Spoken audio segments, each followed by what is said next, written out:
Hello friends, welcome to my channel lawn textile. मैं हूं Sameer Kumar Batra from Cuttack Orissa. मेरा highest qualification BTech in textile engineering है और आज तक का मेरा जो इंडस्ट्रियल एक्सपीरियंस है वो 9 साल का है। और मेरा जो डिपार्टमेंट है वो फैब्रिक फिनिशिंग डिपार्टमेंट में। और आज का ये जो टॉपिक मैं लेके आया हूँ वो मेरा एरिया पे एक्सपर्टाइज यानी मैं जिस डिपार्टमेंट में काम करता हूँ उसी से रिलेटेड है। और ये जो टॉपिक है बहुत ही इम्पोर्टेंट टॉपिक है, एक बहुत ही बढ़िया स्पेशलिटी यानी फंक्शनल फिनिश है जो कि इंडिया में हर कोई इंडस्ट्री में नहीं चलता है। और मेरा ये सौभाग्य है कि मैं इस फिनिश के साथ काम किया हूँ और आज भी कर रहा हूँ। कि चलिए देखते हैं वो क्या है। वो है फ्लेम रिटार्डेंट फिनिश। और आज के वीडियो में हम फ्लेम रिटार्डेंट फिनिश के बारे में देखने वाले हैं। उसमें हम जो कवर करने वाले उसमें ये है कि फ्लेम रिटार्डेंट क्या है, फ्लेम प्रूफ क्या है, ये दोनों के बीच में अंतर क्या है, जो फायर ट्रायंगल है उसके बारे में देखेंगे। Then mechanism of flame retardancy वो देखेंगे। Then industrial method of making the fabric flame retardant, जो इंडस्ट्री में हम फ्लेम रिटार्डेंट फैब्रिक बनाते हैं वो कैसे बनाते हैं उसके ऊपर देखेंगे। Process sequence. Then application of flame retardant fabric, जो फ्लेम रिटार्डेंट फैब्रिक हम बनाते हैं उसका एंड यूज यानी एप्लीकेशन के बारे में देखेंगे। चलिए देखते हैं वन बाय वन। सबसे पहले देखते हैं फ्लेम प्रूफ क्या है और फ्लेम रिटार्डेंट क्या है। मतलब ये जो है दोनों का डेफिनेशन हो जाएगा। ये दोनों का डेफिनेशन से हमें ये दोनों के बीच में जो अंतर है हमें पता चल जाएगा। फ्लेम प्रूफ क्या है? When any textile material come in contact with fire, if there is no effect of fire, then it's called flame proof material। अगर हम कोई भी टेक्सटाइल मटेरियल को फायर के साथ कांटेक्ट में लाते हैं, अगर फायर का कोई इफेक्ट नहीं रहता है देन हम इसको फ्लेम प्रूफ मटेरियल बोलते हैं। ऐसे टेक्सटाइल में जो है ज्यादातर जो मटेरियल है वो कॉम्बस्टिबल है, मतलब उसमें आग तुरंत पकड़ लेता है। ठीक है, ऐसे गिने चुने फाइबर है या गिने चुने मटेरियल है जो कि फ्लेम प्रूफ है। उसमें से आ जाता है एस्बेस्टस है, सेरामिक, ग्लास फाइबर एसेट्रा। ठीक है। देन फ्लेम रिटार्डेंट क्या है या flame resistance? When any material exposed to fire, if flame does not propagate or resist fire or self extinguish when source of fire removed, that is called flame retardant material। अगर मान लीजिए कोई XYZ कोई भी textile material है उसमें हम आग लगा देते हैं, आग लगाने के बाद ये जो ये आग आगे नहीं बढ़ने देता है, यही रेजिस्ट करता है। या फिर अगर हम ये सोर्स को यहाँ से हटा लेते हैं, यहाँ से रिमूव कर लेते हैं तो आग जो है अपने आप बुझ जाता है। तो हम उसको जो है फ्लेम रिटार्डेंट या फ्लेम रेजिस्टेंस मटेरियल बोलते हैं। ठीक है, ये है दोनों का डेफिनेशन या दोनों के बीच में अंतर। ये है कि एक तो है कि फ्लेम का कोई इफेक्ट नहीं रहता है जिसको हम फ्लेम प्रूफ बोलते हैं। दूसरा है कि अगर फ्लेम लग भी जाता है तो आग को आगे जाने नहीं देता है या रेजिस्ट करता है या अपने आप बुझ जाता है, जैसे कि हम सोर्स ऑफ फायर को रिमूव कर देते हैं। ठीक है, ये है दोनों के बीच में डिफरेंस। अभी देखते हैं फायर ट्रायंगल के बारे में। अगर हमें कोई चीज या कोई टेक्सटाइल मटेरियल को फ्लेम रिटार्डेंट करना है तो हमें फायर ट्रायंगल जो है या फ्लेम का जो ट्रायंगल है उसे समझना बहुत जरूरी। तो इसलिए सबसे पहले देखते हैं कि फायर ट्रायंगल क्या है और कैसे काम करता है। ठीक है, और ये फायर ट्रायंगल से ही हमें क्लू मिल जाता है ये जो टेक्सटाइल मटेरियल को हम फ्लेम रिटार्डेंट बनाते हैं उसमें क्या कॉन्सेप्ट या मैकेनिज्म कैसे रहता है। ठीक है, देखते हैं कि जो अपना कंबस्शन रहता है, कंबस्शन के लिए हमें तीन चीज का जरूरत होता है। सबसे पहले फ्यूल हो गया, दूसरा नंबर ऑक्सीजन, तीसरा है फ्लेम। ठीक है, तो ये सपोज देख लीजिए हमने एक ट्रायंगल बनाया, यहाँ पे ये फ्यूल है। ठीक है, यहाँ से हमें जो है इसको इनिशिएशन करना है तो एक गुंसन बर्नर लेते हैं, यहाँ से हम आग लगाते हैं तो ये क्या होता है, यहाँ से ये एंडोथर्मिक रिएक्शन स्टार्ट होता है और यहाँ से हम ऑक्सीजन का सप्लाई करते हैं। तो यहाँ से क्या होता है, एक्सोथर्मिक रिएक्शन स्टार्ट हो जाता है और ये फ्लेम जनरेशन होता है, जो कि यहाँ हीट जनरेशन होता है जो एटमॉस्फेयर को चला जाता है। और इसमें से कुछ चीज जो है रिटर्न आ जाता है टू द फेल। अगर हम ये यहां से अगर हम ये बर्नर यहां से हटा लेते हैं तो भी क्या होता है, ये प्रोसेस चालू रहता है टिल फ्यूल एग्जॉस्ट, मतलब जब तक ये फ्यूल खत्म नहीं होता है तब ये चालू रहता है। ठीक है, तो इसलिए हम जो है बर्निंग को जो है एक ऑटो कैटालिटिक प्रोसेस भी बोलते हैं। बर्निंग एक हो गया एक्सोथर्मिक प्रोसेस है, क्योंकि वो रिएक्शन के बाद हीट जनरेट होता है तो इसलिए एक्सोथर्मिक प्रोसेस है। और ऑटो कैटालिटिक प्रोसेस इसलिए क्योंकि हमें यहाँ से जब तक ये फ्यूल खत्म नहीं होता है आज पर साइकिल, ये फ्यूल जब तक खत्म नहीं होता है तो ये यहाँ रिटर्न आता है और फ्यूल को जलने की मदद करता है। तो इसलिए जो है ये ऑटो कैटालिटिक प्रोसेस है। अगर हम जो फ्लेम रिटार्डेंट का जो कॉन्सेप्ट है वो कहाँ से आया, वो हम कैसे रिटार्डेंट कर सकते हैं।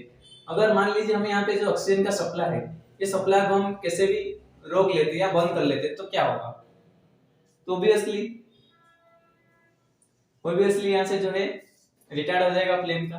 फिर अगर ये दूसरा कॉन्सेप्ट यहाँ से, अगर ये यहाँ से जो हीट जनरेशन होता है पूरा एटमॉस्फेयर का, यहाँ से ये कुछ रिटर्न ना आए तो ये भी हो सकता है हम आग को रोक सकते हैं। ठीक है, कुछ ऐसे ही कॉन्सेप्ट है जो फ्लेम रिटार्डेंसी में यूज होता है।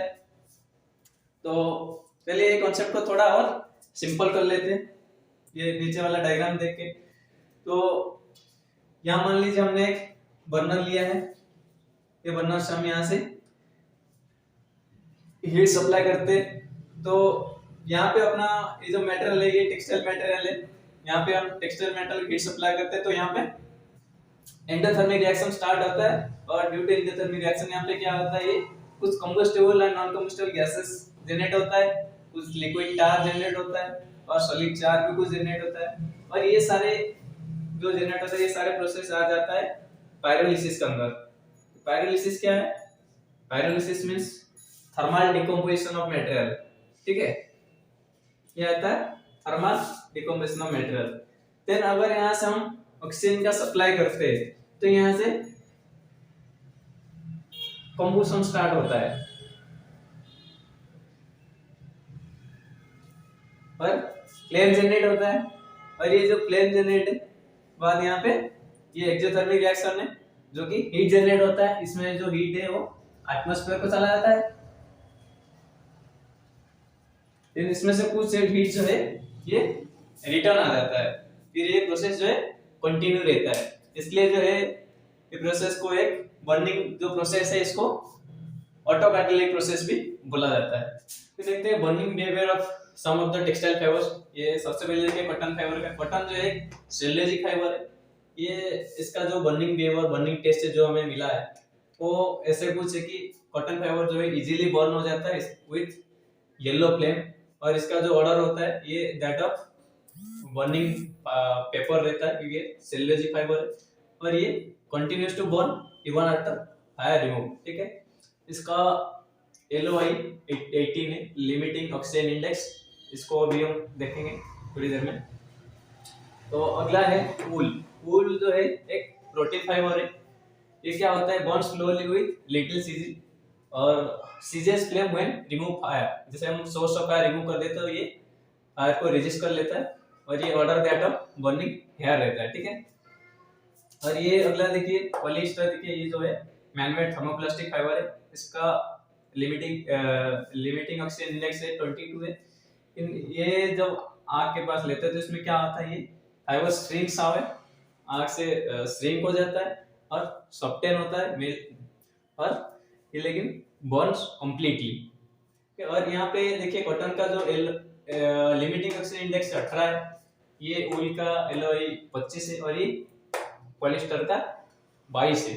ये कॉटन जो है कंप्लीटली जल जाता है, ये श्रिंक होता है, फाइबर सॉफ्ट होता है और धीरे धीरे ये भी जल जाता है। लेकिन ये वूल जो है इसका LOI 25 है और ये जैसे हम सोर्स ऑफ फायर को रिमूव करते हैं तो ये आग को रेजिस्ट कर लेता है।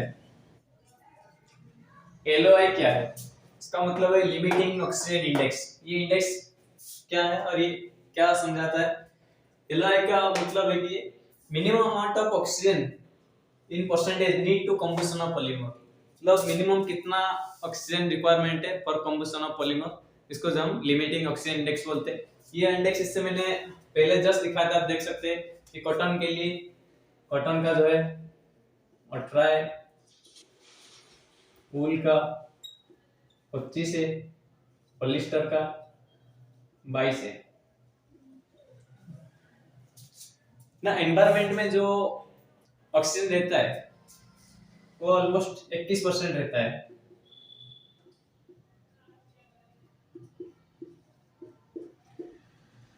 जिनका जो भी फाइबर है जिनका लिमिटिंग ऑक्सीजन इंडेक्स बिलो 21 है वो इजीली बर्न हो जाता है, जैसे कि ये कॉटन है। पॉलिस्टर का 20 है, 22 है, विच इज नियर अबाउट 21 है, तो वो भी बर्न हो जाता है, ठीक है। लेकिन वूल का 25 है, आप देखिए 25, तो इसलिए वो जलता नहीं इतना आसानी से। अगर हम सोर्स ऑफ फायर रिमूव कर लेते तो आग को स्टिच कर लेता है।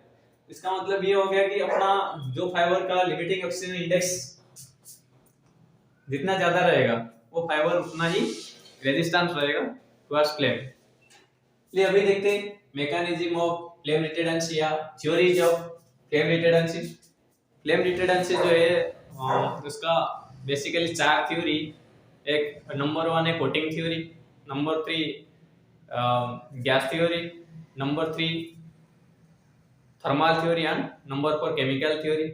उसमें से जो सबसे ज्यादा मैकेनिज्म या कॉन्सेप्ट वाला जो प्रोसेस जो एप्लीकेशन होता है वो है केमिकल थ्योरी, और वो परमानेंट है, उसके बारे में हम देखेंगे। अभी हम एक बाय एक थोड़ा थोड़ा डिस्कस कर लेते हैं कि कोटिंग थ्योरी क्या है। कोटिंग थ्योरी में क्या होता है, flame retardancy due to formation of layer of fusible substances which melts and forms coating, thus excluding air which is need for propagation of flame। से मैंने ये फ्लेम का जो ट्रायंगल मैंने बताया था, फायर का जो ट्रायंगल बताया था मैंने अभी, उसमें कुछ ऐसे था, मैंने उसमें ये बताया भी था कि ये कुछ क्लू देता है कि अगर यहां से हम ऑक्सीजन को रोक देंगे, ब्लॉक कर देंगे, तभी हम रिटार्डेंसी मिल सकता है। तो ये कोटिंग थ्योरी में सिमिलर कांसेप्ट यूज हो रहा है। देखिए ये flame retardancy due to formation of layer of fusible substances, fusible substance का लेयर क्रिएट होगा which melts and forms coating, ये कोटिंग क्रिएट करेगा, जिसके कारण क्या होगा, ये एयर को जो है एक्सक्लूड करेगा, एयर उसमें जाने नहीं देगा, ऑक्सीजन को जो है ट्रैप करेगा, ब्लॉक करेगा, which needs for propagation of flame। ठीक है, ये हो गया अपना coating theory. Number 2 gas theory. Gas theory में क्या होता है, देखिए गैस थ्योरी कह रहा है कि flame retardant decomposes at burning temperature, जब बर्निंग होगा ये डिकम्पोज होगा, then evolves non combustible gases, इसमें जो है गैस जनरेट होगा जो कि non combustible, which obstructs and dilute the combustible gases produced by cylinders। जो नॉन कंबस्टेबल गैस क्रिएट होगा वो क्या करेगा, obstruct and dilute the combustible gases, जितना भी कंबस्टेबल गैसेस है उनको ऑब्स्ट्रक्ट करेगा और डाइल्यूट करेगा, जो कि सेल्यूलोज का बर्निंग में जनरेट होता है। तो ये गैस थ्योरी में कुछ ऐसे ही ब्लॉक होता है, कुछ ऐसे रिटार्डेंसी मिलता है। Number 3 thermal theory. Thermal theory क्या बोल रहा है, as per thermal theory heat supplied from the source is conducted away completely from the fiber so rapidly। मतलब अगर हम कोई सोर्स से आग दे रहे, आग फायर को सप्लाई कर रहे, तो वो जो फायर है is conducted away from the fiber so rapidly, fibre से जो है फायर तुरंत रैपिडली उसको जो है कंडक्ट कर लेगा, then the fiber never reach combustion temperature। तो अगर वो फ्लेम रिटार्डेंट का जो मटेरियल है वो जो सप्लाई हीट अगर उसको कंडक्ट कर लेगा तो वो फाइबर क्या होगा, कंबस्शन टेम्परेचर रीच नहीं होगा और उसमें आग नहीं लगेगा। ठीक है, देन नंबर 4 है केमिकल थ्योरी।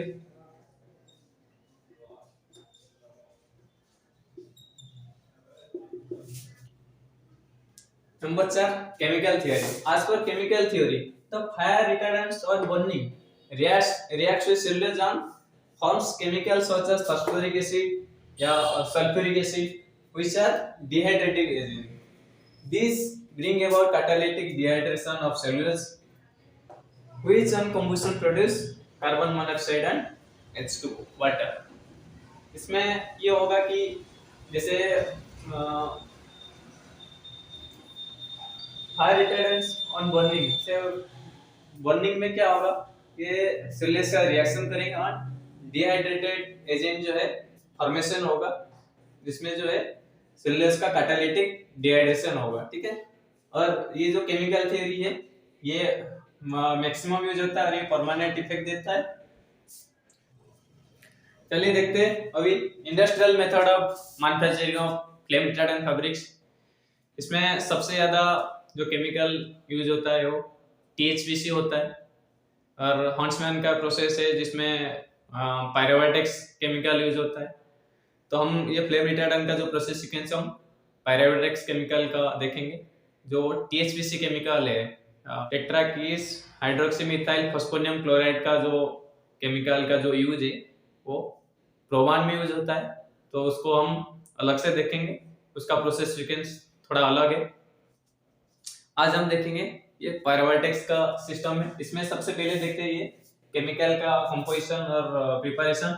ये मैंने लिख दिया यहाँ पे, ये जो है केमिकल कंपोजिशन और प्रिपरेशन देता है। इसमें IP रहता है या इन्वाइडिन PBN रहता है जो कि वेटिंग एजेंट है, 10 CPL यूज होता है। पायरोवेटेक्स CPN ये है अपना मेन रिटार्डेंट जो कि 420 CPL यूज होता है, और उसके साथ क्रॉस लिंकिंग एजेंट यूज होता है डिटेक्स FPL जो 60 पार्ट्स यूज होता है। टर्पेक्सेशियन 45 CPL यूज होता है जो कि एक पॉलीएथिलीन शॉर्पनर है। देन फास्फोरिक एसिड, ये फास्फोरिक एसिड जो है ये एक कैटालिस्ट है, 22 CPL यूज होता है। ये केमिकल बाद में बना के बाद का pH चेक करना जरूरी है, बाद का pH 2 से 2.5 रहता है। ठीक है, ये केमिकल कंप्लीट प्रिपरेशन के बाद हमको जो है इसका कपड़े को जो है मशीन में पास करना पड़ेगा। मतलब कि सबसे पहले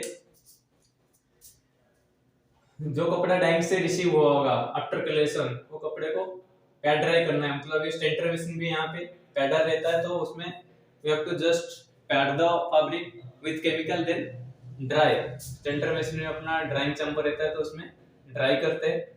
Here we need to just dry, no need to over dry, then need to do curing। यहाँ पे जो क्यूरिंग होता है वो 150 degree Celsius on the fabric with 5 minute dwell time में क्यूरिंग करते हैं।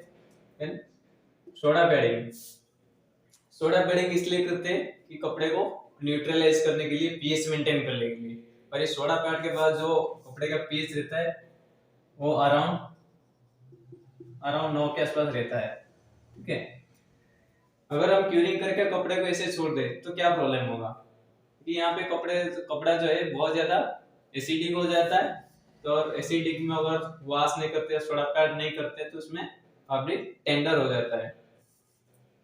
और ये वॉश के बाद जो है कपड़ा सोडा पैड और वॉश ये कहीं कहीं एक मशीन में भी हो जाता है, और कहीं कहीं दो मशीन, एक मशीन सोडा पैड के लिए अलग से यूज करना पड़ता है, फिर वॉशिंग अलग से वॉशिंग रेंज में करना पड़ता है।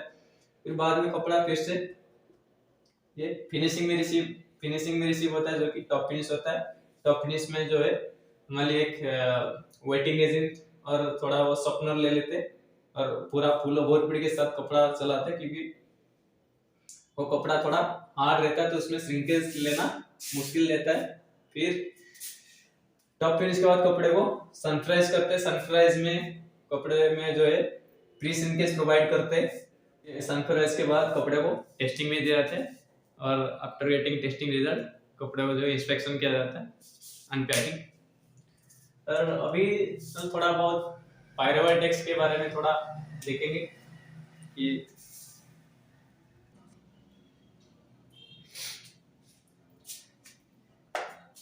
Application of flame retardant fibres,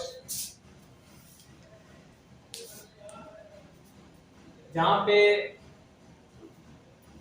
risk of fire involve, जहाँ पे आग लगने का चांस ज्यादा है, वहाँ पे फायर रिटार्डेंट का एप्लीकेशन ज़्यादा होता है। फॉर एग्जाम्पल डिफेंस में होता है, डिफेंस में रो टेंट बैगेज पैराशूट सेटअप में यूज होता है। इंडस्ट्रियल से कोई इंडस्ट्री है जिसमें आग का ज़्यादा चांस है, जैसे एग्जाम्पल कोल माइंस हो गया। सिविल यूज में अपना फायर फाइटर जो है उनके लिए बहुत जरूरी है। हॉस्पिटल यूनिफॉर्म हो गया, आफ्टर उसको लेबोरेटरीज।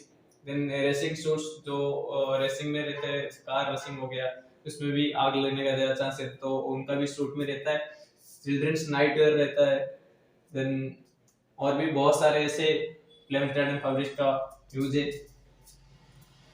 ये आज के लिए इतना था। Thank you.